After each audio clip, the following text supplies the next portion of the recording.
glory will never fade. We in Beaumont Hamel and the surrounding villages will never forget them. They will be in our hearts forever. May they all rest in perfect peace. Morning settles gently over the fields of Beaumont Hamel. A thin mist clings to the grass, softening the edges of the landscape as if the valley is reluctant to reveal itself all at once. The air is cool, still, expectant, the kind of quiet that feels older than the day itself. The ground rolls in long, shallow waves, green and deceptively peaceful. Yet beneath the calm lies a memory that refuses to fade. The earth here carries its history close to the surface. Even after more than a century, the contours of the past remain. The dips where trenches once ran, the faint ridges where men once waited for the whistle that would send them forward. Ahead, the caribou stands on its mound of the Newfoundland granite, bronze muscles tensed, head raised, antlers thrown back towards the sky. It faces the old German lines, not the visitors who walk the paths below. A sentinel carved in defiance, fixed in a posture that seems to say, "We remember you. We face what you faced." The stillness around it feels deliberate, as though the land has chosen silence as its memorial.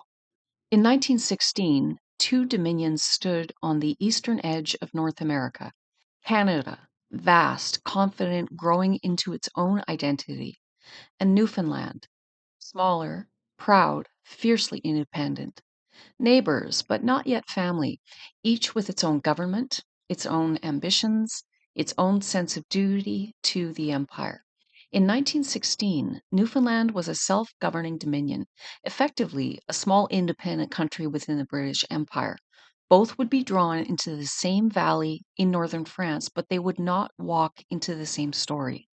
For Newfoundland, the Somme would become a single morning, July 1st, a half hour that carved itself into the island's memory. For Canada, the Somme would stretch across months, a grinding season of mud and attrition that reshaped its army and its sense of nationhood.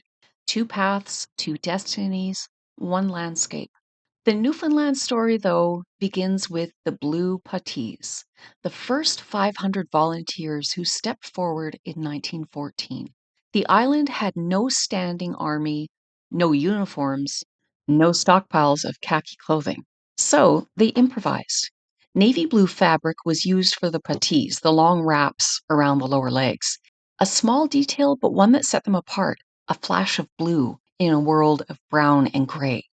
They came from fishing towns, merchant families, outports and city streets, young men who carried with them the pride of a small nation determined to stand on its own.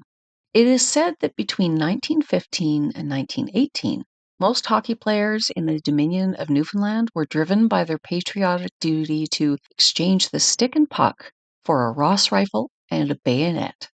As a result, the vast majority of hockey teams in the winter of 1915 in Newfoundland were left struggling to find players to make a team. Among them were men like Owen Steele, an officer whose sense of duty ran deeper than the injury that should have kept him from the line. Owen Steele was an officer, a man of commerce from St. John's. He was a prolific diarist. When you read his journals, you don't see a bloodthirsty warrior. You see a man terrified of letting people down. In June 1916, just days before the battle, Steele was injured. His horse shied at a dead carcass on the road, jamming Steele's knee against a wagon wheel. His knee swelled up like a balloon. The doctors told him to go to the hospital, but he refused. He wrote in his diary that he was terrified of being called a shirker, so he limped. He marched on a knee that was essentially crushed because the only thing stronger than the pain was the duty he felt to the men of his company. And he wasn't alone in this feeling. There was Francis Lind. They called him Mayo Lind. He wrote letters to the Daily News back in St. John's.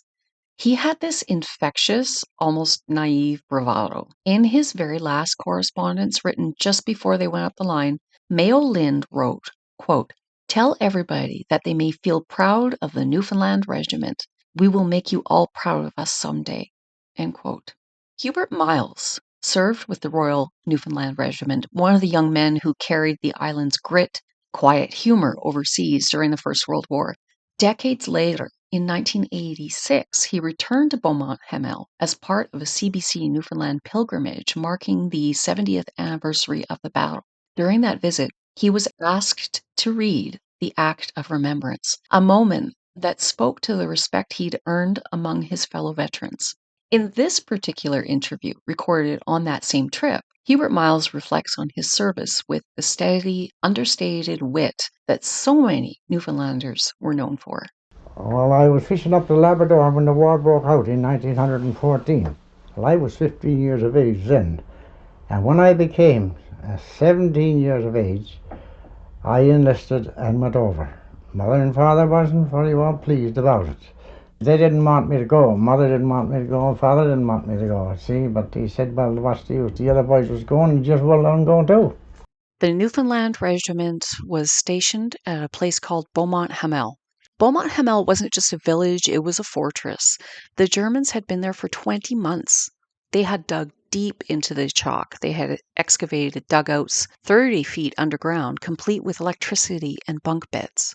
The ground in front of the caribou slopes gently downward. So today it looks harmless. It's kind of a pastoral sweep of green. But in 1916, this slope was a killing ground. The morning of July 1st, 1916, rose clear and bright over the Somme. A soft summer sun climbed above the ridges, casting long shadows across the fields. The air was still, the kind of morning that should have belonged to hayfields and quiet villages, not to the opening of one of the deadliest days in British history. For Newfoundlanders, it was just as disastrous. Let's do a quick comparison.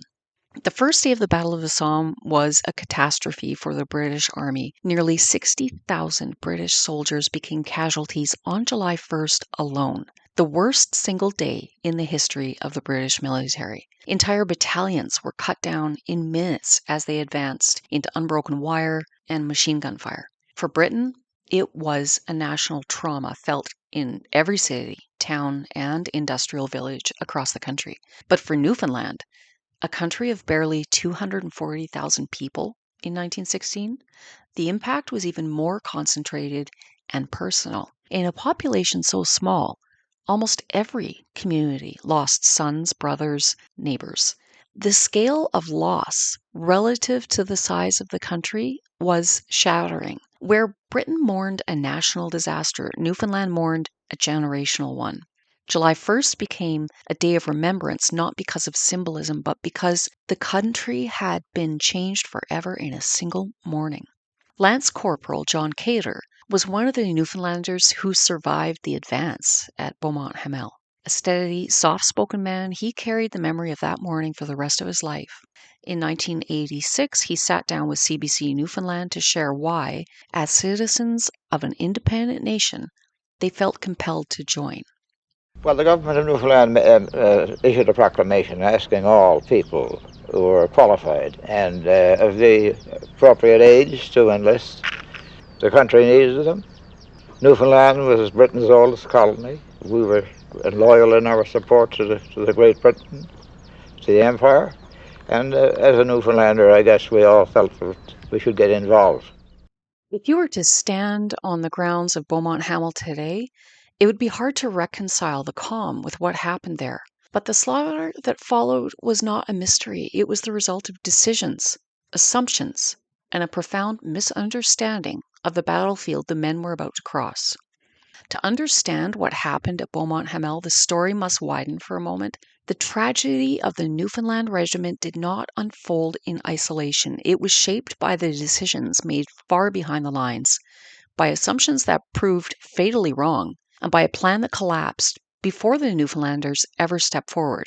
For up to 4 weeks before the attack, British guns had hammered the German lines. More than 1 million shells fell along this front. The plan was simple: destroy the trenches, cut the wire, and bury the defenders. When the barrage lifted, the infantry were told they would find little more than shattered earth and dazed survivors. Lieutenant Norman Collins confirms the lead up to July 1st. On the 1st of July, on the Somme, the German lines had been bombarded for about a month beforehand. In other words, we told them we were coming. But at Beaumont Hamel, no guns were fired beforehand, except, I believe, for ranging purposes. In 1991, Imperial War Museum spoke to Lieutenant Norman Collins, and he was interviewed by Conrad Wood. But the German positions were not the shallow scrapes imagined in distant headquarters. They were deep, reinforced fortresses carved into the chalk, dugouts 30 feet underground, timbered and wired, stocked with food, water, and ammunition. So when the bombardment fell, the Germans simply went below. And when it lifted, they climbed back up, shook the dust from their tunics, and manned their machine guns. British infantry stepped out believing the wire would be gone, but in many places it stood untouched, thick, tangled, and deadly. Shrapnel shells had burst harmlessly above it. High explosive rounds had fallen short or failed to detonate. The wire remained exactly where the Germans wanted it, and the Germans were waiting. Their machine guns were positioned with cold precision. They were fixed on tripods, pre-sighted on every gap in the British wire, overlapping arcs of fire that swept no man's land from end to end. The morning the first helmets appeared above the parapet, the guns opened. A tearing metallic roar that rolled across the battlefield like a storm. Just try and imagine this as I'm telling you about it. The infantry were ordered to advance in steady lines, not running. Running risked breaking formation, not scattered, because scattering risked confusion. They walked, shoulder to shoulder, packs heavy on their backs, rifles held at the slope. The kind of advance that belonged to an earlier century, not to a battlefield ruled by machine guns. And in the middle of this unfolding disaster, the Newfoundland Regiment waited in reserve. The Newfoundlanders waited behind the front line in a trench called St. John's Road, a reserve trench dug along the reverse slope of the ridge behind the British front line. So it ran roughly parallel to the front. Its chalk walls were damp and close, and its fire step worn smooth by months of boots. Ahead of them, 2 forward trenches, Y Sap and Y Ravine support, formed the British front line in this sector. Lieutenant Owen Steele of the Newfoundland Regiment wrote in his diary on June 30th, 1916, so this is the day before, quote, "Tomorrow will be a great day for Newfoundland. I pray God may spare us." End quote. On the morning of July 1st, 1916, from their position in the trench, St. John's Road, they couldn't see the German positions. They couldn't see the wire. They could not see the earlier waves being cut down. They could only hear the rising storm of machine gun fire and the cries of the wounded being carried back. When the order to advance came down the trench, the regiment turned toward the communication trenches, Montauban Alley and St. John's Lane, and the narrow zigzagging cuts that should have carried them safely to the front. But those trenches were already jammed with the wounded and the dead from the earlier waves of the 29th Division. Men lay tangled in the mud, blocking the way. Stretcher bearers struggled to move even a few yards. The trench system had become bottlenecked. There was no way through. So the regiment was forced to climb out of St. John's Road and advanced over open ground simply to reach their own front line. 250 yards of exposure before they even set foot in no man's land. From the lip of the trench, the battlefield opened like a shallow bowl. The ground sloped gently downward toward the British wire, then rose again toward the German positions. The German front line in this sector ran along the edge of Y Ravine, a deep, kind of natural gully carved into the chalk. Their second line lay just behind it, connected by covered approaches and reinforced dugouts, like I said, 30 feet underground. The German machine guns were positioned with mathematical precision. So we're going to kind of break this down so we can really get a feel for what's about to happen. The MG08 teams in the strong points at Hawthorne Ridge Redoubt, they swept right flank. The guns in Y Ravine and Y Ravine North covered the center. The additional guns at Station Road Trench and Hessian Trench enfiladed the approaches from the left. The German arcs of fire overlapped like the ribs of a fan. Every gap in the British wire was pre-sighted. Every likely line of advance had been measured and marked. So the British bombardment, which after days lifted at 7:30 in the morning, had failed to cut the wire in front of the Newfoundlanders. Much of it remained intact. Worse still, the artillery had already moved on to its next timed target, rolling toward the German second line. The creeping barrage that should have shielded the advance was now hundreds of yards ahead, pounding empty ground. The Newfoundland Regiment began its advance at roughly 8:45 a.m. on July 1st, 1916, and by 9:15 a.m., the battalion had effectively been destroyed. They climbed the fire step, stepped out into the open, forming into steady lines as they had been told. The ground was firm chalk beneath their boots, and the air sharp with the smell of burnt powder and the faint sweetness of crushed grass. And the sun was already high. It was hot that day, and it was casting long shadows behind them. Captain Cyril Gardner was with the Newfoundland Regiment. He was quoted as saying, "It was a magnificent sight, the lines advancing. Then the enemy's machine guns opened, and the men began to fall." End quote. The moment they crested the lip of the trench, the German guns opened. Machine gun fire swept along the slope in long scything arcs. The sound was a harsh metallic tearing like canvas ripping again and again, and the bullets snapped past, striking the chalk with sharp white bursts. Men fell within seconds, but the lines kept advancing step after step toward the narrow gaps in their own wire. Those gaps, two main openings and a handful of smaller ones, were the only way through the British wire entanglements.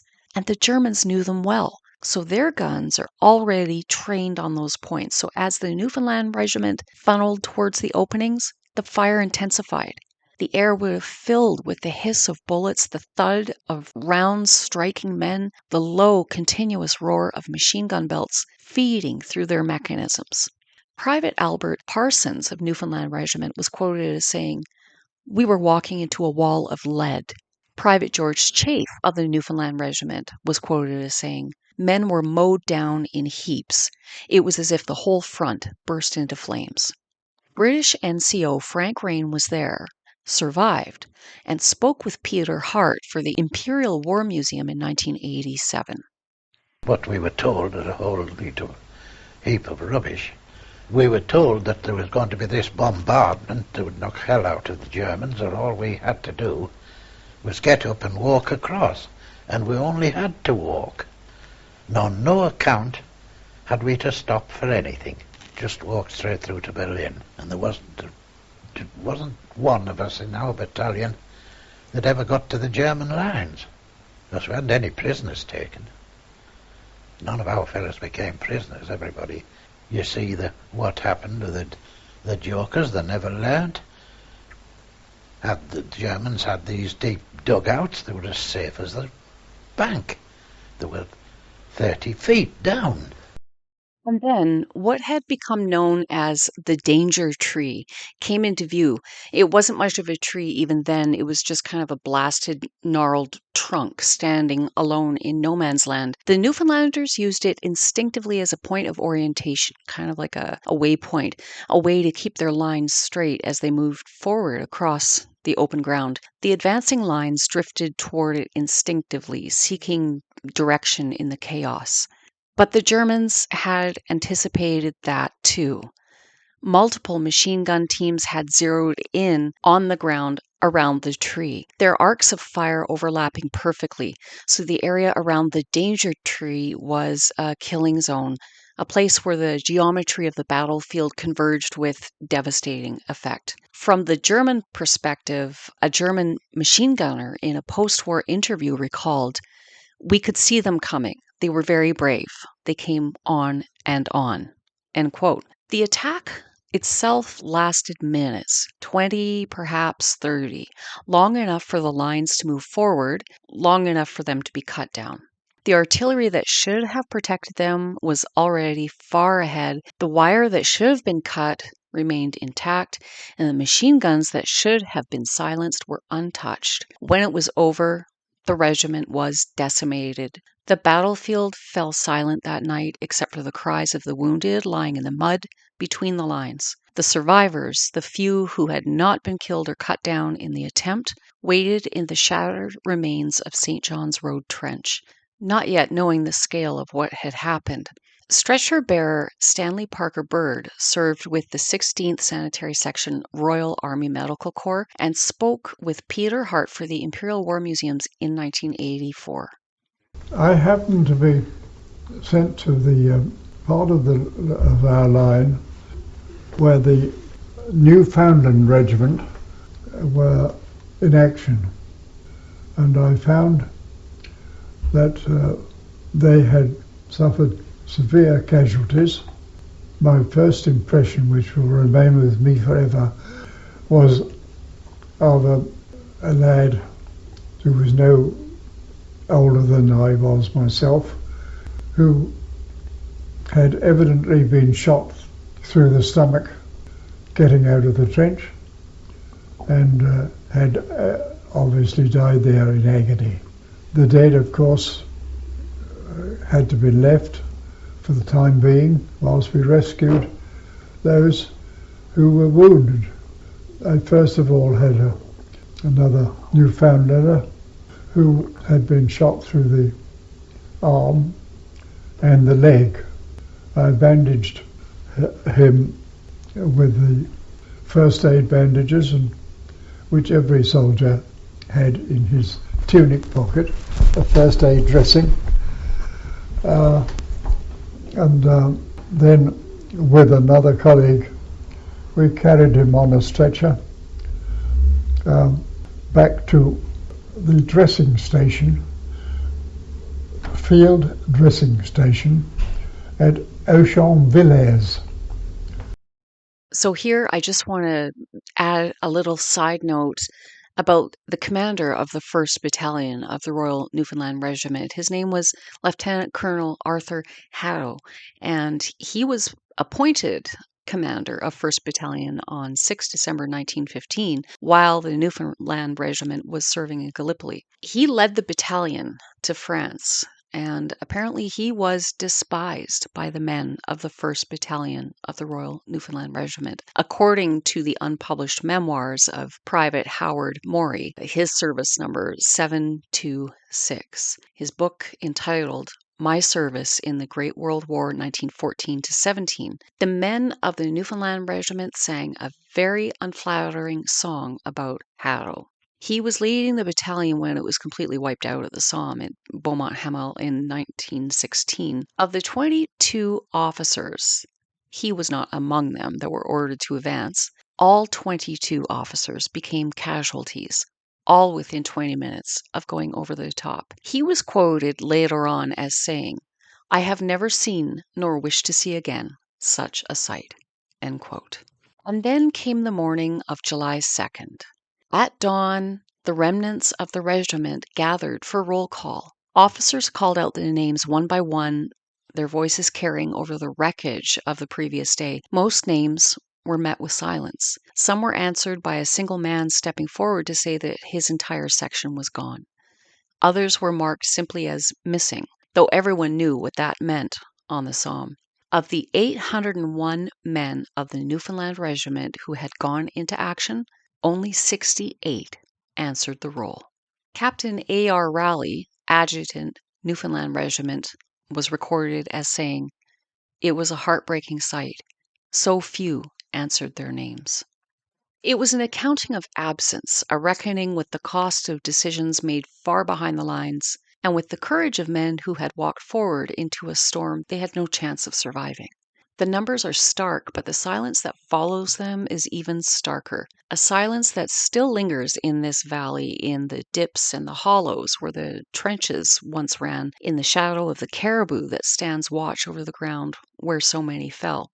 Walking those fields today, the distance between past and present feels thin.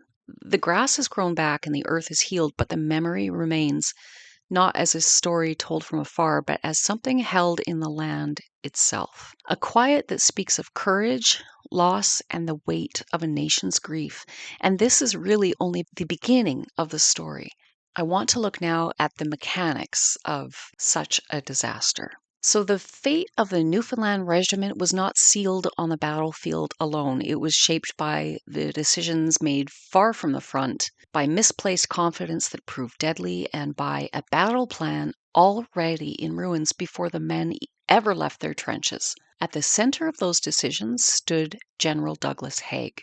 He believed the pre-battle bombardment would smash the German defenses, cut the wire, and leave the enemy too stunned to resist. Because of that belief, he insisted the infantry advance at a steady walking pace, in straight lines, shoulder to shoulder, maintaining perfect formation across open ground. And the thing is, Haig had been warned. General Sir Henry Rawlinson, commanding the 4th Army, urged caution. He argued that the German positions were too strong and the wire was too thick, the dugouts too deep. Rawlinson wanted a more limited attack with shorter objectives and more flexible tactics. He doubted the bombardment would destroy the German line, and he feared that a slow advance would be slaughter if the machine guns survived. Lieutenant General Almer Hunter Weston, commanding the 8th Corps, also raised concerns. He had seen firsthand how resilient German defenses could be. He warned that the infantry should not be ordered to walk, that they needed freedom to move quickly, to rush, and to adapt. He believed the plan underestimated the enemy and overestimated the artillery. Even General Sir Edmund Allenby, one of Haig's closest colleagues, expressed doubts about the effectiveness of the bombardment and the rigid infantry tactics being imposed. But Haig dismissed these warnings. He believed the German army was weakening. He believed the artillery would do its work, and he believed that discipline and order mattered more than speed. And so the orders held. So at 8:45 a.m., they stepped forward into a battlefield that had been shaped and doomed by decisions made far behind the lines. Their courage would be absolute. Their fate had been sealed long before they took their first step. Just to the left of the Newfoundland sector stood Hawthorne Ridge, a German strongpoint that dominated that valley. British engineers had spent months tunneling beneath it, packing a chamber with explosives. The plan was to detonate the mine at the exact moment that the infantry went over the top on the morning of July 1st. But the mine was blown 10 minutes early. That decision came from senior commanders who feared that detonating it at 0 hour would send debris and shock waves crashing back onto the advancing troops. They believed that firing it early would give the dust time to settle and allow the infantry to move forward safely. Others argued that the explosion might stun the German defenders long enough to give the attackers an advantage. In reality, the early detonation did the opposite. The blast sent a column of earth hundreds of feet into the air, a spectacle visible for miles. It alerted the Germans instantly. Machine gunners scrambled out of their deep dugouts, rushed to their positions, and were fully prepared by the time the British infantry began their advance. The mine that was meant to open the attack instead warned the defenders that the assault had begun. At 7:20 in the morning, the earth erupted. A blast so vast that it was captured on film by Geoffrey Malins, one of the official British cinematographers. His camera, set up near Jacob's Ladder, recorded the moment the ground rose and folded in on itself, a slow rolling eruption that could be seen for miles and miles. That footage, still shown today, reveals exactly what the Germans saw, and I will add these images to the show notes on the podcast webpage. At 7:30 a.m., the first waves of British infantry advanced. Remember, this is 10 minutes after the massive mine explosion. They walked into a wall of fire. The German machine guns, untouched by the bombardment, swept the field. Men fell in rows. The wire remained uncut, forcing the attackers to bunch together in the few narrow gaps. And those gaps became killing zones. Remember that it was like bottlenecked. Reports from the front were confused, muffled by smoke and dust. Headquarters believed the attack was succeeding, and they believed that the German line had been breached. They believed reinforcements were needed to press the advantage. Belief on that morning was a dangerous thing. William Newbury, born in 1896 in St. John's, Newfoundland, served with the Newfoundland Regiment in World War I. He was one of the 68 men who survived and gave an interview to a New York Times reporter in the 1980s. He describes in clear detail his experience of going over the top at Beaumont Hamel that morning, being hit in both knees by machine gun fire, and lying motionless in no man's land for a full 24 hours before stretcher bearers found him. He eventually refused the assistance of the stretcher bearers because he was in too much pain to straighten his legs, and instead dragged himself crawling back across no man's land, little by little, until he reached his own trench again, where he waited for help. By then, it was nearly the 3rd of July. Mr. Newbury survived his ordeal and the war. We'll listen to him now in that interview. See, the point was that there's 2 other regiments, or 3 other regiments went over ahead of us, and they got practically annihilated too. I got up, I would say, to no man's land. I got through the wire. They were gaps there in the wire, and I went through the wire. And I went on, I would say, probably about 200 or 300 feet. And then I got cracked from both knees. Yeah, both knees. I probably went on for about, but not very far. I'd say I got about midway between the 2 lines. And I figured on I was in a safe place. I don't know how I figured it on, but I stayed there. I tried out new. Yes, it was one. First July was a warm day. What? I was there until, this is a Saturday morning. We went over the top. And I went through there, and let me see, I hung around practically on the Saturday. They had to try to come out, and they came out and they tried to get me. And they got me on their back. And my knees are so bad I couldn't stand the pain. So I got them to drop me, put me down. They brought out a stretcher, and I couldn't get on the stretcher because then I had to stretch my legs out, and one was just as bad as the other. They were, see, when I was lying down, when I got his first, both of my knees were bent up. Now I couldn't straighten them. I went on from there. The next day, I decided to try to get to the trenches myself. This is Sunday. I tried to get to the trenches myself. I started Sunday morning to try to get in. And all the way back, I could hear the shells, the bullets plumping alongside of me. And I knew then they were after me. I had sense enough to realize that they were trying to spot me.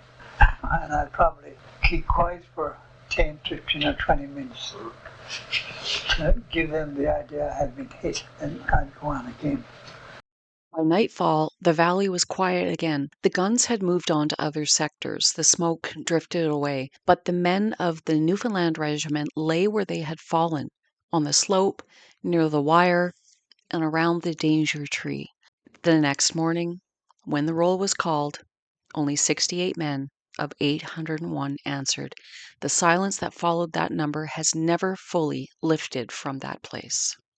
To follow the story forward, the path must shift northward for a moment, away from the valley of Beaumont Hamel, away from the shattered ranks of the Newfoundland Regiment, and toward the Canadians who were not there on July 1st. On that morning, while the Newfoundlanders walked into the storm, the Canadian Corps was still in Belgium, in the battered crescent of the Ypres salient. They were recovering from their own ordeal, the fighting at Mount Sorrel, where the lines had surged back and forth in this brutal contest of artillery and counterattack. The Canadians had held, but the cost had been pretty heavy. And so on the first day of the Somme, they were not at Beaumont Hamel. Their absence wasn't planned, but it became kind of a grim fortune. They missed the worst morning of the British Army's history. They missed the slaughter that unfolded in that first hour of the offensive, and they missed the moment when hope and reality collided with devastating force. Their Somme would come later, and it would be a different kind of war. So when the Canadians finally moved south in late August and early September, the The battlefield they entered was not the one the Newfoundlanders had known. The ground had been churned by months of fighting. The lessons of July 1st, paid for in blood, had begun to reshape British tactics. The creeping barrage had been refined. Infantry now advanced behind a curtain of artillery fire, timed to lift just ahead of their steps. The idea was simple: keep the enemy's heads down, keep the defenders in their dugouts, and give the attackers a fighting chance. And then there were the tanks. They were new, untested, and unpredictable, lumbering iron shapes that groaned and clattered across the battlefield. They moved so slowly, often breaking down, but when they worked, they crushed wire and terrified the defenders who had never seen anything like them. The Canadians arrived at the Somme at the moment when these new methods were being tried in earnest. Their war would not be the open slope tragedy of Beaumont Hamel. It would be a grinding, methodical, industrial struggle, no less deadly, but shaped by a different rhythm. The first Canadian action on the Somme came at Courcelette, a village that had been reduced to rubble by months of shelling. The attack there began on September 15th, 1916, under a pale morning sky. The creeping barrage rolled forward, and the infantry followed close behind, stepping through smoke and dust. The tanks led the way, 7 of them assigned to support the Canadian advance. They lurched across the craters, dipping their noses into mud and heaving themselves out again. Some stalled, some caught fire, but others pushed on, crushing wire and scattering Germans. The fighting for Regina Trench stretched deep into October 1916, a slow, punishing struggle across ground that barely deserved to be called ground at all at that point. Among the Canadians who fought through that mire was a young man from Winnipeg, my great-grand-uncle, Private Harland Pemble Smith, regimental number 460614.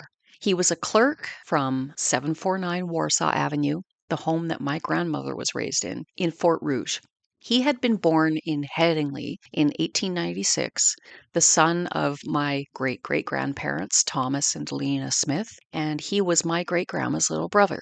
Harland had come overseas with the 44th Battalion, later joining the 3rd Battalion A Company, part of the 1st Canadian Division. So by the autumn of 1916, he had already moved through the shifting structure of the Canadian Expeditionary Force, from the 61st Battalion's nominal role to the reinforcement drafts that fed the frontline units. Like so many others, he had been absorbed into the great machinery of the Somme.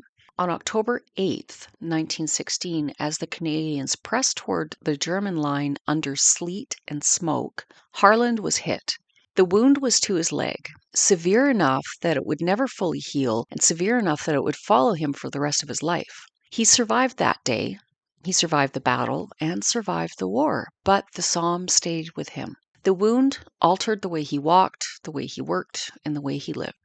After months of treatment, including time with the Canadian Army Medical Corps at No. 16 Canadian General Hospital in Orpington, he was eventually discharged in March 1918, medically unfit for further service. He carried a Good Conduct Badge, awarded in 1917, and the quiet dignity of a man who had done what was asked of him. His story is one among thousands, yet it carries its own weight, a thread of family memory woven into the vast fabric of the Somme. A reminder that the legacy of this battlefield is not only written in the names on memorials, but in the bodies and the lives of those who carried its scars long after the guns fell silent. So back at Regina Trench, the Canadians moved, advancing through shattered fields towards the ruins of the sugar refinery. This was a German strongpoint that had resisted previous attacks. The fighting was fierce, close, and chaotic, but by the end of the day, the village of Courcelette was in Canadian hands. It was a victory, one of the few clear successes of the Somme offensive, but it came at a cost measured in lives and in the slow erosion of innocence. By November 1916, the Somme offensive was finally nearing its end. The long summer of hope had given way to an autumn of exhaustion. The rains had come, turning the chalky soil into a grey, clinging mud that swallowed boots and blurred the line between the ground and the sky. The battlefield became a place where movement itself felt like a defiance. And yet, even in those final weeks, there was one more objective to take, one more position that had resisted every single attempt since July, one more name on the map that carried a weight far heavier than its size: Beaumont Hamel.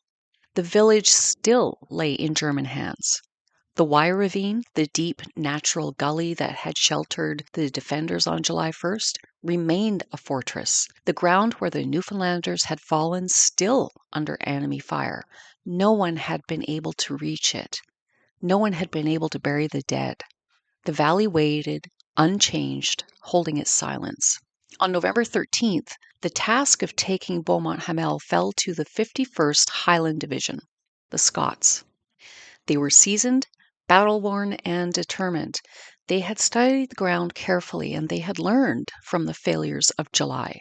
They had the creeping barrage, the tunnels, and the new tactics that had emerged from months of hard fighting. At dawn, under a low, heavy sky, the Highlanders advanced. Barrage rolled ahead of them, a moving wall of fire and smoke, and the ground shook, the air trembled.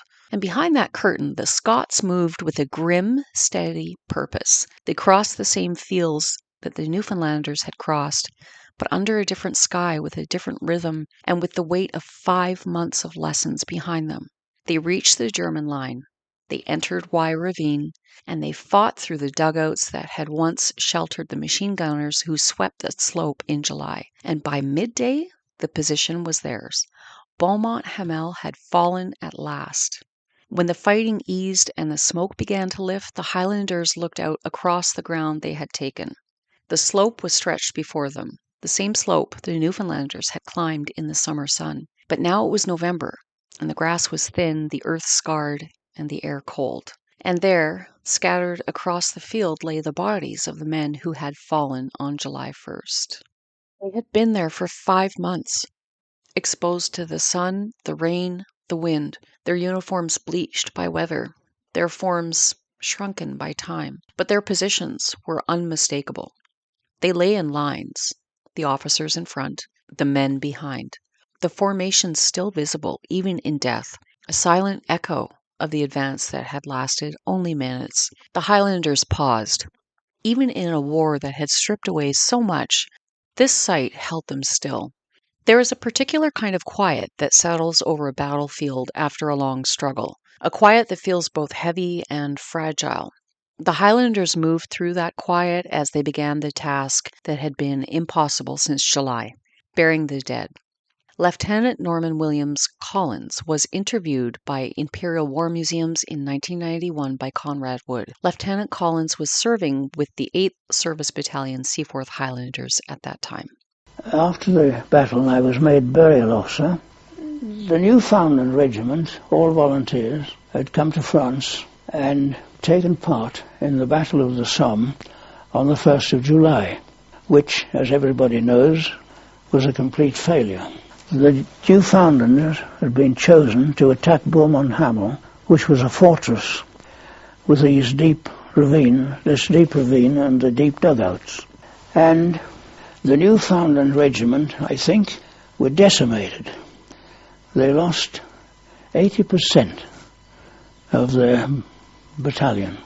And they had lain out there since the 1st of July, 4.5 months, and I had the job with my burial parties of burying these dead, who of course were skeletons practically, but in uniform, and the shape of the leg was quite round with the putty until one stepped on it, the flesh then having gone, and a rat's nest was in the cage of each chest, and the rats ran out as we shoveled them into shell holes, because what we did, we took the pay books off them, but left their identity discs on, so they could be identified later and given a decent burial. In the pay books, we put into sandbags, and in the pay book, of course, you had the soldier's will and pictures of his father and mother, or sweetheart, and so on and so forth. Well, we carefully put these into sandbags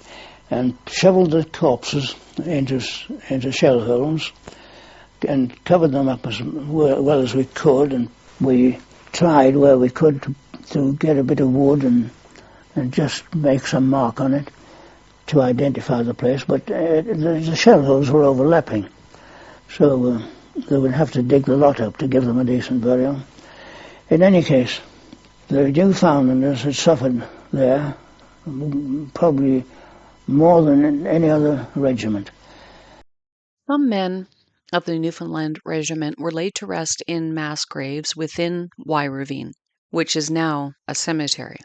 Others were buried where they had fallen, in shell holes that became small, lonely cemeteries. One of these places would later be known as Hunter's Cemetery, a circular hollow where the dead rest beneath a single stone cross. The work was slow, careful, and solemn. The men who had fought their way into the ravine now carried the men who'd never reached it. Standing on the ridge today, looking down toward the ravine, the distance between those two moments, July and November, feels strangely small, as if the land holds both moments at once. The bright morning when the Newfoundlanders walked into the storm, and the grey November day when the Scots finally broke through. The valley remembers both. The courage of the men who advanced into impossible fire, and the quiet dignity of those who came months later to lay them to rest. The capture of Beaumont Hamel marked the end of the Somme offensive in this sector. Winter was closing in. The guns would soon fall silent here, shifting to other fronts, other battles, other names that would be etched into memory. But for Newfoundland, the story of the Somme would always circle back to this place, to this slope, and to this ravine, to the men who walked forward on July 1st and didn't return. And for Canada, the story was still unfolding, shaped by the mud of Regina Trench, the lessons of Courcelette, and the growing sense of a nation finding its voice through the crucible of war. Two paths, two destinies, and one valley that holds them both. After Beaumont Hamel fell in November, the Somme offensive began to lose its momentum. With winter approaching, the battlefield had become a vast grey expanse of mud and rain, and yet for the Canadians the work was far from over. Their part in the Somme had begun later than most, and it would stretch deep into the autumn, shaping them in ways that would echo long after those guns had finally fallen silent. The victory at Courcelette had been a turning point, a moment when new tactics, new machines, and new confidence converged. But it was only the beginning of a long, grinding struggle that would test the endurance of every man who fought there. When Hubert Miles of the Newfoundland Regiment first reached France in 1917, nothing matched the picture he'd carried in his mind. The countryside he saw from the transport wasn't the France of postcards, but a landscape torn apart by years of shelling, mud and shattered trees and villages barely standing. Those first impressions stayed with him, especially after he was sent on to Passchendaele, one of the muddiest, most awful battles of that war. In this clip recorded by the CBC in 1986 at Beaumont Hamel, Miles remembers what it felt like to step into that world for the very first time.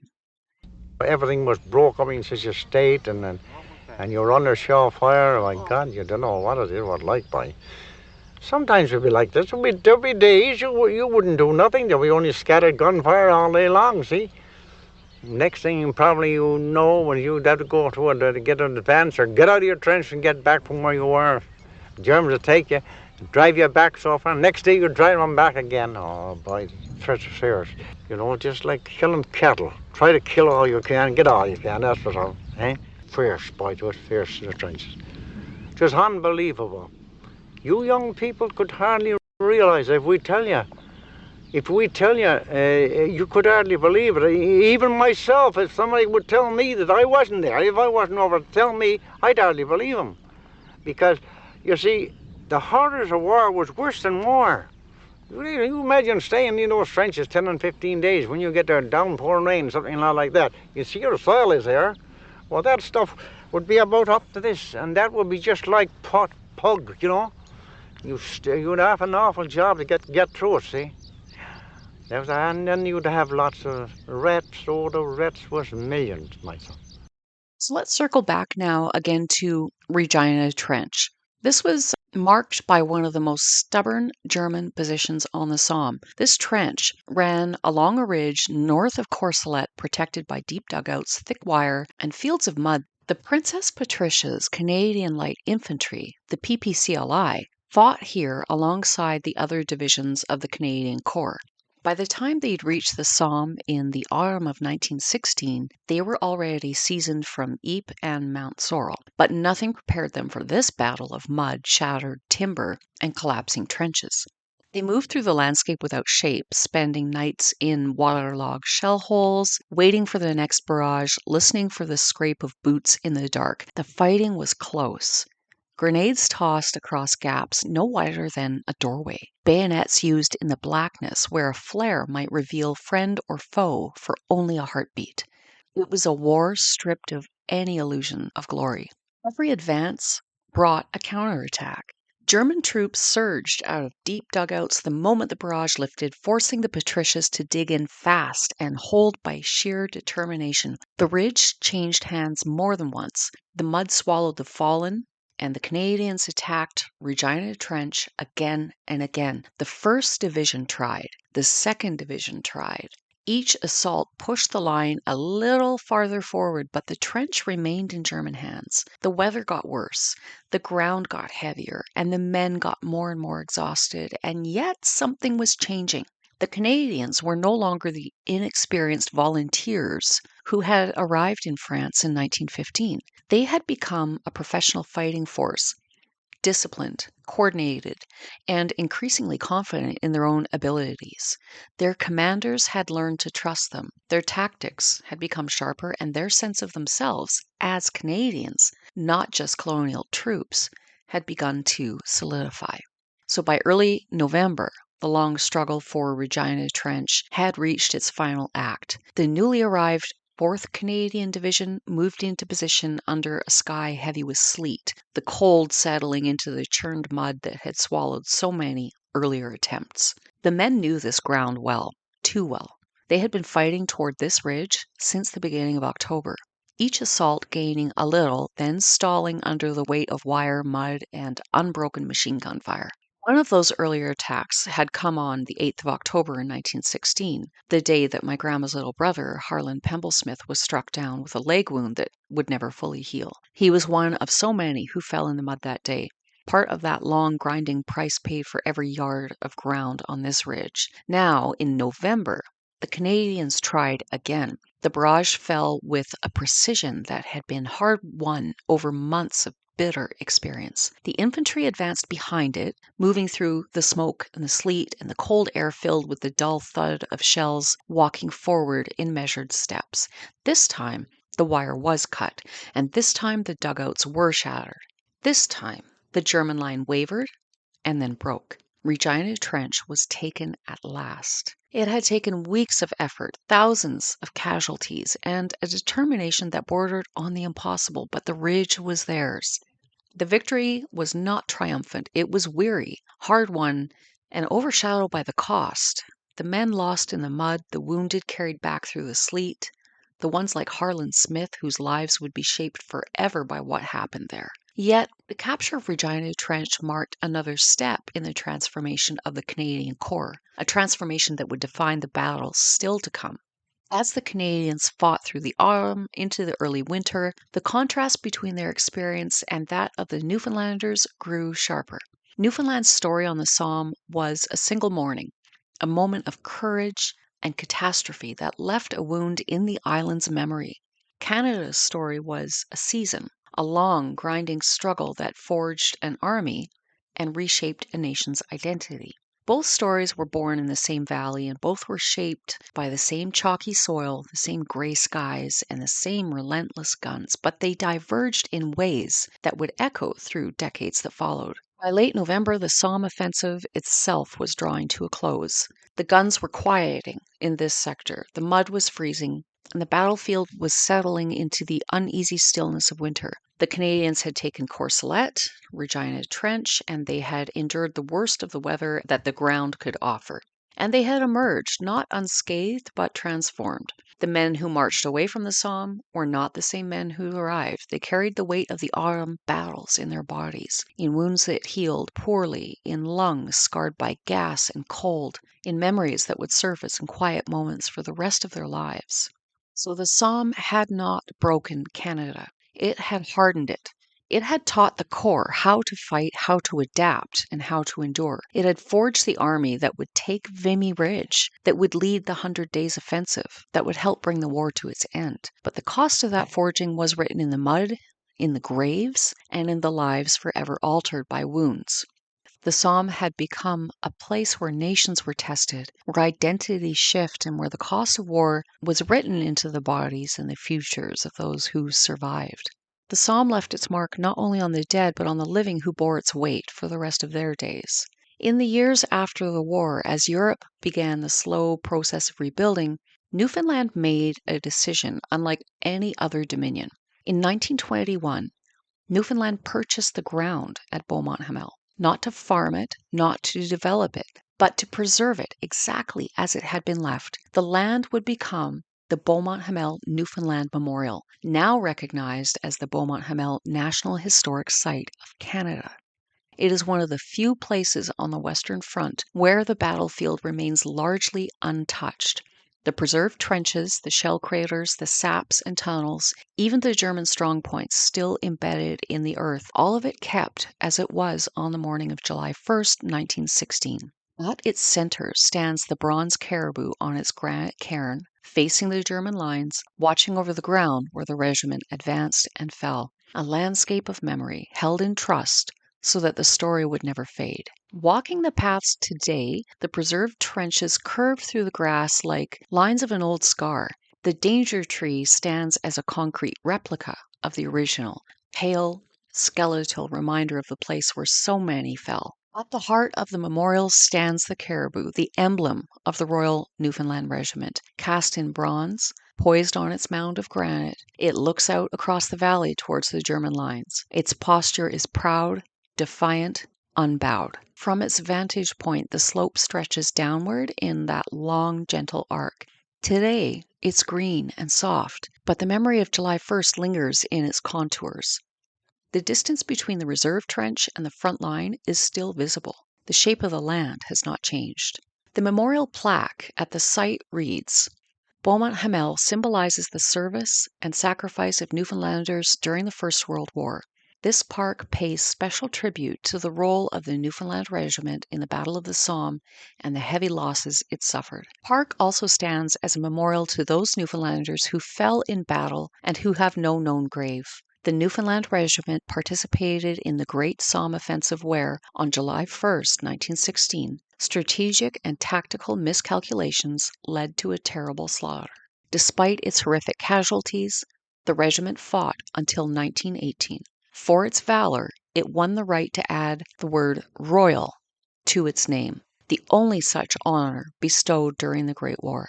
Once a battlefield, Beaumont Hamel became, in 1922, a memorial park conceived by Padre Thomas Nagel and planned by Rudolph H.K. Koigas. Its design evokes the Newfoundland environment.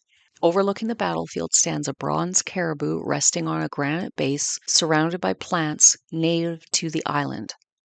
3 bronze tablets bear the names of Newfoundlanders buried elsewhere. This memorial park honors those soldiers and ensures that their sacrifice will never be forgotten. End quote. For Newfoundland, this place became more than a battlefield. It became a symbol of sacrifice, of identity, of a nation's grief. July 1st is still marked as Memorial Day on the island, a morning of solemn remembrance before the celebrations of Canada Day begin. Flags are lowered, names are read. The silence carries the weight of a century. The loss of so many young men in a single morning left a void that shaped the island's future. Some have argued that the absence of those who might have become leaders, the merchants, the teachers, the politicians, contributed to the hardships that followed, to the financial struggles of the 1930s, to the eventual decision to join Canada in 1949. Whether or not that's true, the sense of a generation lost remains part of Newfoundland's collective memory. Newfoundlanders have always been known for their resilience, their humor, and their deep sense of community. They come from a place where people look out for one another, where hardship is met with grit and a joke, where loyalty runs deep as the ocean that surrounds them. It was those qualities, toughness, kindness, and a quiet, unshakable courage that the men of the Newfoundland Regiment carried with them overseas, and that still define the people of the island today. Before we hear from him, a word about Private Ephraim Cooper. He joined the Royal Newfoundland Regiment in 1917, following an older brother who had already been wounded overseas. Cooper liked to joke that his brother went first to see what it was like, a bit of dry Newfoundland wit that stayed with him all his life. In this 1986 CBC interview, he looks back on his own service with that same mix of honesty and humor that defined so many of the men who wore the caribou. I had a brother shot right through the chest. He survived? Eh? Did he survive? He survived till he was 72. I went over and went in the same company that he was in. That's in B Company. The story of Beaumont Hamel is often told as a tragedy, and it is. A generation lost in minutes, a nation changed forever, but it's also a story of courage, of identity, and of the way a small place can carry a weight far larger than itself. In Newfoundland, July 1st, marked as Memorial Day since its inception on July 1st, 1917, is a solemn morning of remembrance that comes before the fireworks and the celebrations of Canada Day. The flags, again, are lowered to half-mast, the wreaths are laid, and for a few quiet hours, Newfoundland pauses to honor the men who advanced here, knowing full well what waited for them. Only later, at noon, do the flags rise again, and the day shifts into celebration. It's a rhythm unique to Newfoundland, grief and pride held together in the same breath. The Newfoundlanders who advanced on July 1st did so with a determination that defies easy explanation. They walked into a storm they could not survive, not because they believed they would win, because they believed they must go forward. Their courage was quiet, steady, and absolute. And every year on that same date, the people of Newfoundland remember them, not as symbols, but as sons, brothers, neighbors, as men who carried the weight of a nation on their shoulders and whose sacrifice still echoes across the field. And yet the memory is not only one of sorrow, it's also a memory of resilience, of the way people rebuild and of the way nations find meaning in the midst of loss, of the way a battlefield can become a place of reflection rather than despair. Beaumont Hamel is one of those places, a landscape where the past feels close but not suffocating, a place where the silence invites reflection rather than fear. Hubert Miles at Beaumont Hamel on July 1st, 1986, 70 years later to the day, read the Act of Remembrance at the foot of the Caribou, near the Y Ravine Cemetery where so many of his childhood friends rest for eternity. They shall not grow not hold, as we that are left to grow hold of. Our age shall not weary them, nor the years condemn at the going down of the sun. And in the morning we shall remember them. We will remember them. That recording, of course, was part of the CBC Newfoundland documentary that followed Hubert Miles and two other soldiers back to Beaumont Hamel on July 1st, 1986, 70 years after the event. And you can really hear in Hubert's voice the emotion and the memories, and that he's really trying to hold it together when he reads For the Fallen. The story of Beaumont Hamel is not a closed chapter, it's more of an unfinished sentence, one that continues to echo through the generations that followed. It speaks of courage and loss, of identity, transformation, and of the single place and how it can shape the destiny of nations. For Newfoundland, it remains a touchstone of memory, reminder of a morning that changed everything. For Canada, it's part of the long journey toward nationhood, a moment when the character of the army and the country began to take shape. Both stories live there. Both are held in the quiet of that valley. And as the wind moves through the grass and the shadows lengthen across the slope, the memory of those who fought there feels close, not as distant figures in history, but as young men who walked into the unknown with a courage that still resonates. The land remembers them. The silence honors them, And the story they left behind continues, carried forward by those who walk those fields, who pause beneath the caribou, who listen to the quiet and understand that some places never truly let go of the past. Beaumont Hamel endures, and so does the story. Thank you for joining me on this episode of Memory and Valor. I feel very honored to be able to tell this story as a Canadian, and though I am way out in the West, I think it's an important story to tell, and something tells me that probably west of Quebec and maybe even Ontario, the story of the Newfoundland Regiment on that day in 1916 probably is fairly unknown. And I can tell you that back in my day, this was not something that was covered in our social studies classes or curriculum. So hopefully that's changed today. And if not, well, that's why I'm thankful for things like social media and even for this podcast. This is a way to keep the memory alive, to tell the stories, and to make sure that the young generations of this amazing country understands what it came from, where they came from, and who they came from. This will always be important. So thanks again for joining me here. You can follow along with me on social media. Memory and Valor is on TikTok, it's on Facebook and Instagram. The website, of course, is www.memoryandvalor.ca. And this podcast is available on Spotify, Apple, and Amazon. So you can download, listen, stream. And if you could take a moment and follow the podcast, rate the podcast, I would super appreciate it. It really does help to kind of get the word out there, spread the awareness of this very niche kind of topic.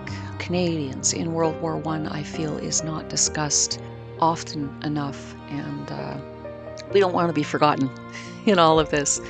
I am not going to leave you with a future podcast teaser at this point because I've got a couple of ideas kicking around in my head. And so watch the social media sites a little later on this week to see what I've got in store for you guys. So thanks again, and remember to keep history alive, because where memory endures, valor lives on.